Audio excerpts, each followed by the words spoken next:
Welcome to Getting Started with Tableau. You can download the datasets to follow along in your own copy of Tableau.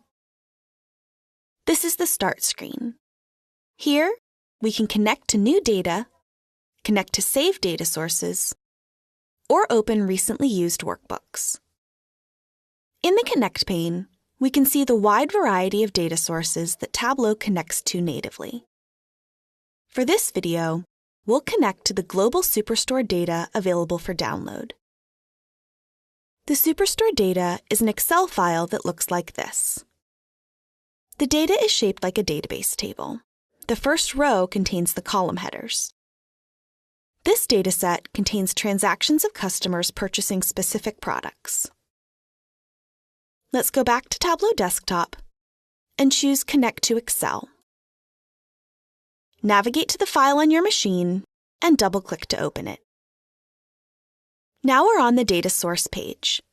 From here, we can choose which sheets or tables we'd like to use. We can drag orders to the canvas.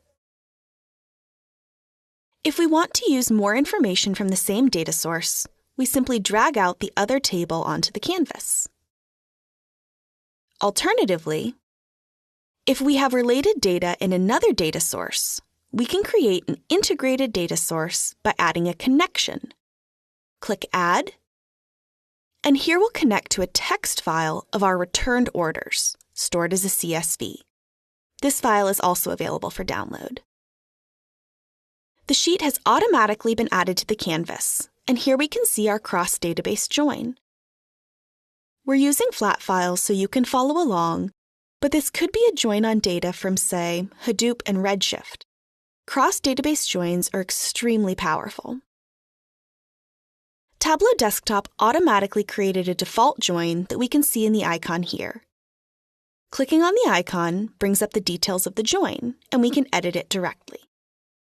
We'll choose a left join, so we get all the information from the orders table, and only bring in relevant return information for transactions that were returned. It's already based on order ID as the join clause, but we could change this if desired. The grid below allows us to verify what data we have. We can see we have a lot of nulls from the return database in yellow, which is great, we don't like returns, and all our order information is here in blue. In this grid view, we can do some basic metadata management. We can change row ID from a number to a string just by clicking on the icon. The order ID field in this dataset has multiple parts: the distribution center code, the year, and 2 additional codes. If we want to split this field and keep only the distribution center code, it's easy.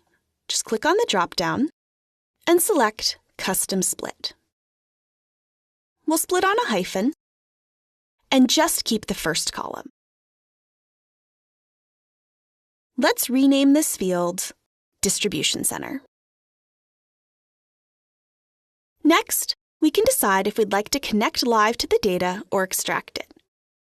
Connecting live is great when we have constantly changing data or when we want to leverage the high-performance database we're connected to.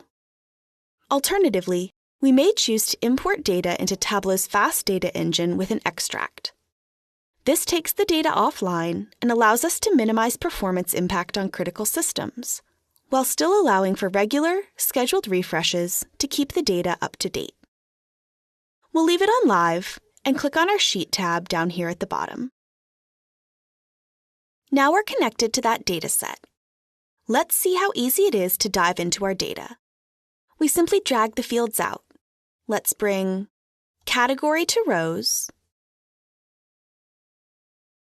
segment to rows, quantity to columns, market to columns, and let's bring market to color as well. It's that easy to create a visualization of how our sales are looking per category, customer segment, and market in terms of number of items sold. We can quickly see that Africa is an emerging market for us. You'll notice that I brought in these fields from the data pane here on the left. It's broken up into dimensions and measures that represent the column headers in the Excel sheet. What are dimensions and measures? Dimensions are categorical fields. In this case, fields such as date, customer, and category. These are fields we want to slice and dice our numerical data by.